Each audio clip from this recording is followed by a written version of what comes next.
அண்ணா சமுதாய வானொலி நேயர்களுக்கு வணக்கங்கள். சிறுகதையும் சிந்தனையும் என்ற தலைப்பில் உங்களை சந்திப்பது சொல்வேந்தன் என்கிற டி.எம். செல்வக்கனி என்பவன் ஆவேன். அன்பு நேயர்களே, சிறுகதைகள் மனிதனை பக்குவப்படுத்தக்கூடிய நல்ல கருத்துக்களை கொண்டவைகளாக இருக்கின்றன. அருமை நேயர்களே, இன்றைய தினம் பொய்யால் வந்த வினை. நான் ஒரு சாதாரண ஆள் தான். ஏன்னா நான் விசுவாசமாக என் நண்பன் ஒருவனை ரொம்ப விசுவாசிச்சிருந்தேன். சொல்லப்போனால் நண்பன்ட்ட ரொம்ப பக்தியோடும் அன்போடு இருந்தேன். பழகின பிறகு தான் தெரியுது, நண்பன் வாயை திறந்தாலே வருதெல்லாம் பொய்ன்னு வருது. பொய்யும் சாதாரண பொய் இல்லை, மூடையாக பொய் அவுழ்த்து விட்டுக்கிட்டே இருப்பான். அப்படி ஒரு நண்பன் எனக்கு இறைவன் கொடுத்தான். ஒரு நாள் எனக்கு தாங்க முடியலை, அவன் சொல்கிற பொய்யை என்னால் சகிக்கவும் முடியலை. ஒரு நாள் என் நண்பனை கூப்பிட்டேன். வாப்பா, இன்றைக்கி இருந்து நம்ம நண்பர்ங்கிறத விடுதலை பண்ணிடுவோம்.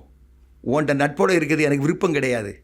உன்கிட்ட நட்போடு இருந்தோம்னா நான் பொய்யன் கூட நட்போடு இருப்பதாக என்னை பிறர் இழித்து பழித்தும் பேசுவார்கள். உன் நட்பு எனக்கு தேவையில்லை என்று கூறினேன். பொய்யனோடு நட்பு வைப்பதை என்னை பொறுத்தவரையில் நான் விரும்பவில்லை. இப்பொழுதும் என் நண்பனை பார்க்கிறேன், புன்னகையோடு நிறுத்திக் கொள்வேன். கை கொடுக்கக்கூட நான் பயப்படுகிறேன். அவனுடைய பொய் கை வழியாக என் உள்ளத்தில் பதிந்து விடுமோ என்ற ஒரு பய உணர்வு எனக்கு இருக்கிறது. பொய்யையே பேசாமல் வாழ்ந்து துன்பப்பட்டவர்கள் 2 பேர் உயர்ந்தவர்கள். ஒருவன் அரிச்சந்திரன், பொய் பேசக்கூடாது. கடையில் என்ன ஆனா, தான் பெற்ற பிள்ளையை கூட இடுகாட்டில் வைத்து எரிக்க முடியாமல் துன்பப்பட்டான். இதானே புராணத்தில் படிக்கிறோம். பொய்யை பேசாத காந்தி மகான் எவ்வளோ துன்பங்களை அனுபவிச்சார். அதை போல ஒரே ஒரு பொய்யை வாழ்க்கையில் சொல்லி தன்னுடைய பெருமையை ஒருவன் இழந்தான். ஒரு பொய் தான். யார்? நம்ம பாரதத்தில் வரக்கூடிய, மகாபாரதத்தில் வரக்கூடிய தர்மன். தர்மனுடைய கேரக்டர் ரொம்ப உயர்ந்தது, எல்லாரையிலுமே உயர்வாக பேசப்படுவது. தர்மனுடைய பார்ட் ரொம்ப சிறந்தது, அதில் எந்த ஐயப்பாடும் இல்லை. அந்த தர்மம் கூட ஒரு இடத்துல தவிர்க்க முடியாமல் ஒரு பொய்யை பேசிடுவான். அவன் பெருமை அந்த இழந்துடுறான். தர்மனை பற்றி பாரதி ஒரு வரியில் அழகாக சொல்லுவார். ஆயிரங்களான நீதி அதை உணர்ந்த தர்மன். எவ்வளோ அழகாக சொன்னார் பாருங்க. ஆயிரங்களான நீதி, எல்லா நீதியையும் அறிஞ்சவன் தர்மன். அவன் எந்த இடத்துல போய் சொல்கிறான்? அருமை பெரியவர்களே, பாரத போர் நடந்துக்கிட்டு இருக்கு. 15வது நாள் போர். துரோணாச்சாரியார் அந்த போரை நடத்திக்கிட்டு இருக்கிறார். ரொம்ப கோபத்தோடும் வீரத்தோடும் போரிட்டு இருக்கார். கண்ணன் பார்க்குறான், ஆச்சாரியாரை ஜெயிக்க முடியாது. கண்ணன் முடிவு பண்ணிட்டான். முடிவுபட்டு கண்ணன் சொல்கிறான் தர்மன்கிட்ட, தர்மன் ஒரே ஒரு பொய்யை மட்டும் சொல், தைரியத்தை இழந்து விடுவார் ஆச்சாரியார், நீ ஜெயித்து விடலான்னு சொல்கிறான். பாருங்க, அந்த இடத்துல மறுக்கிறான் தர்மன்.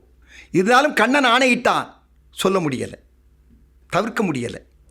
இந்த சூழ்நிலை தான் அதில் என்ன பண்ணுறான்னா, அஸ்வந்தமன் இதுதான் ஆச்சாரியருடைய பையன்.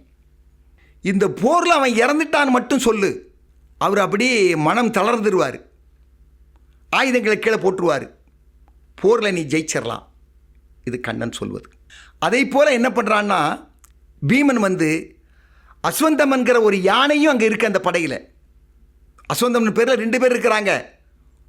ஒன்று போர் யானை, இன்னொன்று ஆச்சாரியருடைய மகன். இப்போது பீமன் அந்த யானையை அடித்து கொன்றுதான். கொன்னவன் என்ன பண்ணுறான்னா, நேராக துரோணாச்சாரியாரை பார்த்து, உங்களுடைய மகனை நான் கொன்றுவிட்டேன்னு சொல்கிறான். துரோணாச்சாரியர் நம்பலை, பீமன் பொய் சொல்லுவான்னு நினைக்கிறார். உடனே அவர் தன்னுடைய தேரை தர்மனை பார்த்து ஓட்டுங்கிறார். தர்மன் பார்த்து தேர் போகுது. தர்மனை நெருங்கின ஆச்சாரியார் கேட்குறாரு, தர்மா, என் மகன் இறந்து விட்டானான்னு கேட்குறார். என்ன சொல்லியிருக்கணும் தர்மன் அந்த இடத்துல உண்மையை பேசுகிறவனா இருந்தால்? யானை தான் இறந்தது, உங்கள் மகன் இறக்கவில்லைன்னு தான் சொல்லியிருக்கணும். ஆனால் கண்ணனுடைய ஆணைப்படி அந்த இடத்தில் பொய் சொல்லுகிறான் தர்மன். என்ன சொல்கிறான்னா, அஸ்வந்தமன் இறந்து விட்டான், அரசு யானை, இப்படி தான் அவன் சொல்கிறான். இந்த கடைசி 2 வரி இருக்கு பற்றியலா, அஸ்வந்தன் இறந்து விட்டான், அரசு யானை. அரசு யானைங்கிற சத்தம் ஆச்சாரியுடைய காதில் விழவிடாமல் அந்த போர்க்குடைய முரசுகளை போட்டு வேகமாக அடிக்க வச்சிடறான் கண்ணை. அந்த 2 வார்த்தை மட்டும் ஆச்சாரியர் காதில் விழலை. முதல் 2 வார்த்தை விழுந்துருது. எனவே தன் மகன் இறந்து விட்டதாக எண்ணி அவர் அந்த இடத்தில் சோர்வு பெற்று விடுகிறார். தர்மன் ஜெயித்து விடுகிறான். பாருங்க, ஒரு சின்ன பொய். இந்த தர்மனுக்கு இருந்த பெருமை என்னன்னா, அதாவது மாண்டார் சுடலை பொடி பூசி மயானத்தை தீண்டாமல் நடனமாடுவான் ஒருவன். யாருன்னு ஒரு கொஸ்டின் கேட்டான். மாண்டார் சுடலை பொடியை பூசி தரையை தீண்டாமல் நடனம் ஆடுகிறவன் அவன் சிவன் தான். சிவன் டான்ஸ் ஆடினா தரையிலே காலே இருக்காது. அந்த அளவுக்கு சிவனுடைய டான்ஸ் வேகமாக இருக்கும். ஆட்டம், உத்தர தாண்டவம் என்பது அவருடைய உயர்ந்த ஒரு ஆட்டம், நடனம். அதை போல தர்மன் எங்கே போனாலுமே அவனுடைய தேர்னுடைய வீல் இருக்கு பற்றியலா, சக்கரம் தரையிலேயே படாதான்.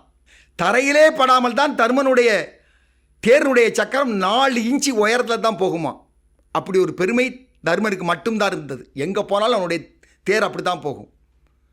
அந்த இந்த போரில் இவன் பொய் சொன்னதுனால இவனுடைய தேர் கூட அந்த பொய்யை ஏற்றுக்கொள்ளாமல் வேதனைப்பட்டு தேர் கூட தரையிலிருந்து தான் போகக்கூடிய ஒரு சூழ்நிலை கிடைக்கும். தரையை தொட்டுட்டு போகக்கூடிய மாதிரி மாறிச்சான். எவ்வளோ பெரிய பெருமையை தர்மன் பொய் சொன்னதனால் இழந்தான் பார்த்தீர்களா? அருமை நேயர்களே, பொய் என்பது ஒருவனுடைய மரியாதையை குறைத்துவிடும், ஒருவனுடைய மரியாதையை சீரழித்துவிடும், ஒருவனுடைய வாழ்க்கையின் முன்னேற்றத்தை தடை செய்துவிடும். எனவே எந்த வகையிலும், எந்த சூழ்நிலையையும், எப்படிப்பட்ட நிலைமையிலையும் பொய் பேசாத ஒரு தன்மையை நாம் என்றைக்கு உருவாக்கி கொள்கிறோமோ அன்றைக்குத்தான் நாம் திடகார்த்தமான ஒரு மன தைரியத்தை கொண்டவர் என்ற பொருள்படுவோம் என கூறி விடைபெறுகிறேன். நல்லதோர் சிறுகதையோடு மீண்டும் சந்திப்போம். வணக்கம்.